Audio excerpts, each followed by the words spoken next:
Hi, బాగున్నారా అండి? నేను ఏం చేస్తున్నానంటే ఈరోజు పుంటికూర శనగపప్పు ఎలా వండుకోవాలో మీకు చూపిస్తున్నాను. ఒక 20 రూపీస్ పుంటికూర తీసుకున్నానండి. నేను 5 కట్టలు వచ్చాయి. అవి ఏం చేశానంటే మంచిగా ఆకాకు ఏరేసి మంచిగా కడుక్కోవాలి. వర్షం పడుతుంది కదా, మట్టి రేణువులంతా దాని మీద ఉంటాయి. అందు గురించి మంచిగా కడుక్కొని కట్ చేసి పెట్టుకోవాలి. చూడండి, ఇలా చిన్న చిన్నగా కట్ చేసి పెట్టుకోవాలి ఆకుని. ఓకే, అయిన తర్వాత ఉల్లిగడ్డ, పచ్చిమిర్చి ఇది కూడా కట్ చేసి పెట్టుకున్నాను. చూడండి, అయిన తర్వాత దీనికి పట్టేది అల్లం వెల్లిగడ్డ పేస్ట్, అయిన తర్వాత సాల్ట్, అయిన తర్వాత కారం, అయిన తర్వాత పసుపు, తర్వాత నూనెనండి, నూనె. ఓకే, అయితే ఏం చేయాలి? ఫస్ట్ శనగపప్పు ఉడకబెట్టుకోవాలండి. ఎంత మన 20 కట్టలకి 20 రూపాయల దానికి మనము ఒక 100 గ్రామ్ పప్పు, 100 గ్రామ్ శనగపప్పు పడుతుందండి.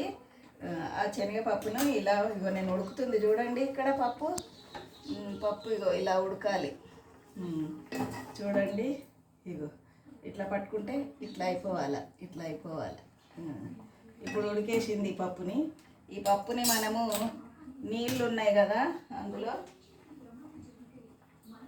ఈ పప్పులోని నీళ్ళని మనము ఇలా వంచేసుకోవాలండి.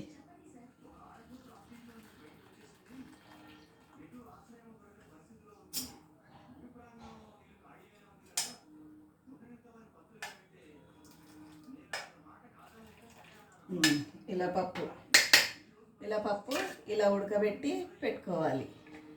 పెట్టేసుకొని పక్కకు పెట్టేసుకొని ఇప్పుడు మనం పొయ్యి మీద ఒక గిన్నె పెట్టుకోవాలి.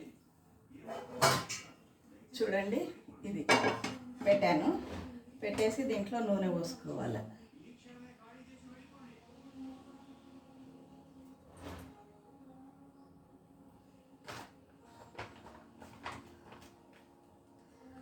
నూనె పోసుకున్నాం కదా. నూనె పోసుకున్న తర్వాత ఆవాలు జీలకర్ర కూడా తీసుకోవాలండి. ఆవాలు జీలకర్ర, ఫస్ట్ కొంచెం జీలకర్ర వేసుకోవాలి. జీలకర్ర అయిన తర్వాత కొన్ని ఆవాలు,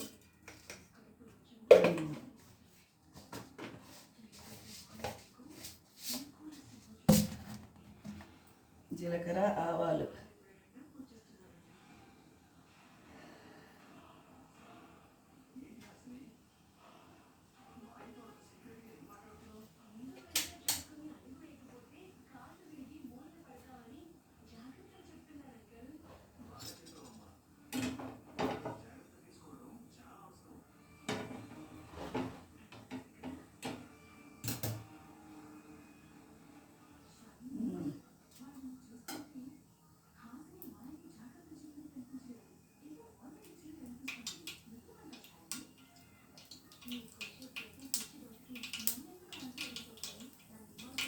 ఆవాలు జీలకర్ర కొంచెం గోధుమ కలర్కి వచ్చాయండి. ఆవాలు జీలకర్ర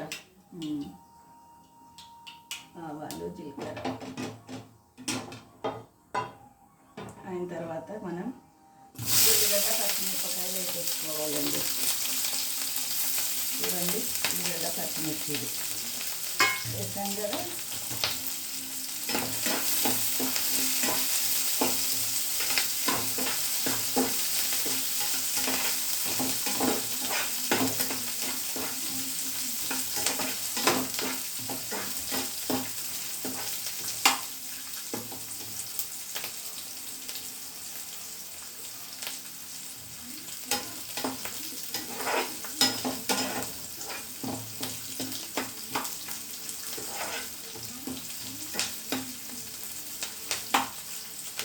పచ్చిమిర్చి మంచిగా గోలాలండి. ఇక్కడ బ్రౌన్కి రావాలి, బ్రౌన్ కలర్కి రావాలి.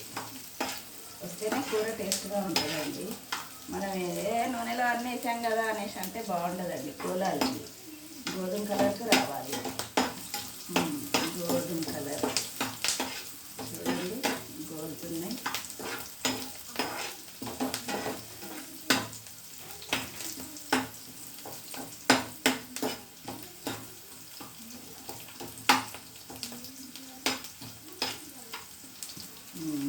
మా గోల్డెనిష్కి వచ్చాయండి. అయిన తర్వాత ఇప్పుడు అల్లం ఎల్లిగడ్డ చూడండి, ఇంత ఇంత అల్లం ఎల్లిగడ్డ వేసేసాం.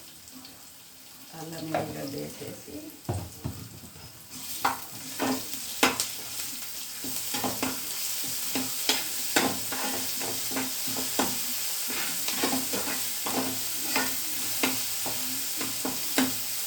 అల్లం ఎల్లిగడ్డ వేసినాక ఈ కూరకు సరిపోయేటంత సాల్ట్ కూడా వేసేసుకోవాలండి.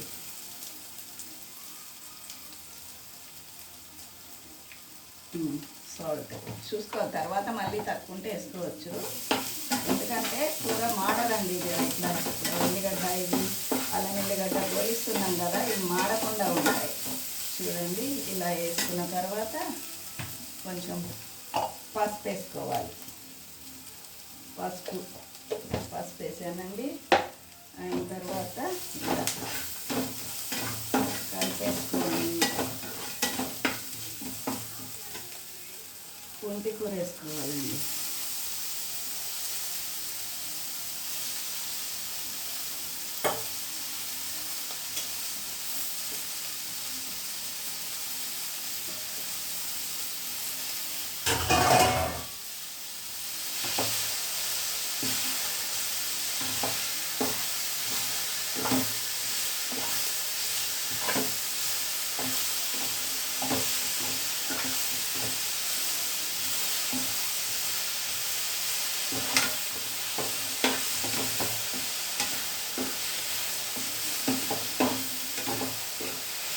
చూడండి, ఇలా కలుపుకోవాలి.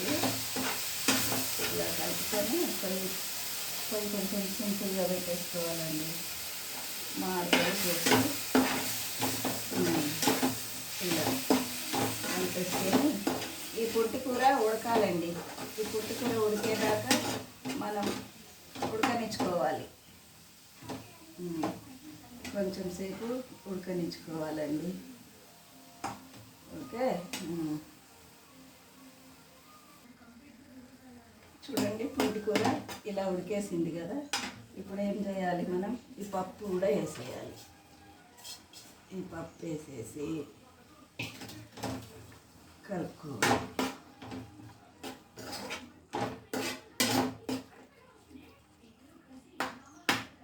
చూడండి, ఇప్పుడు ఇది పప్పులో కొంచెం నీళ్ళు ఉండే కదా, ఆ నీళ్ళు ఇలా పోసేసుకోవాలి.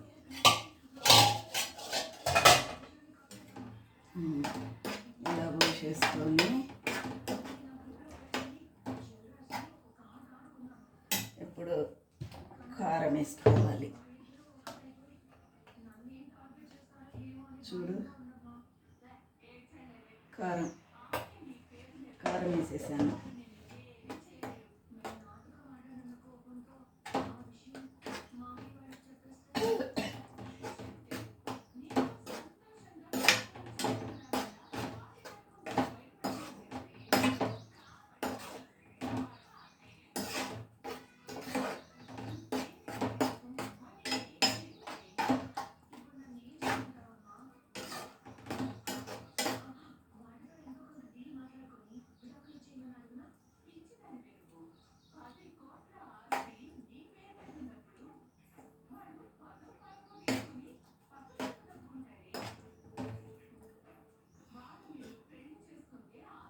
చూడండి, కొంచెం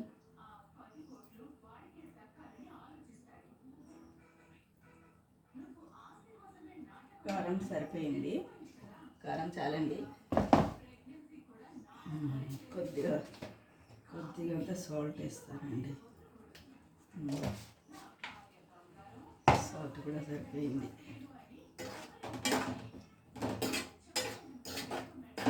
చూడండి, ఒక 5 minutes ఉడకాలండి. ఇది ఒక 5 minutes ఉడికిన తర్వాత 5 minutes అయిపోయిందండి. చూడండి, ఇప్పుడు కర్రీ సూపర్ అయిందండి. ఇప్పుడు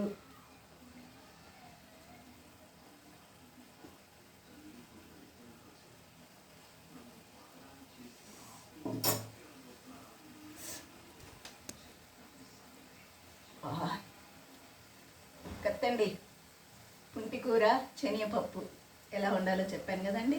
ఓకే, మీరు కూడా ఇలానే చేసుకొని టేస్ట్గా వండుకొని చూసుకోండి ఎంత రుచిగా ఉంటుందో. ఓకే.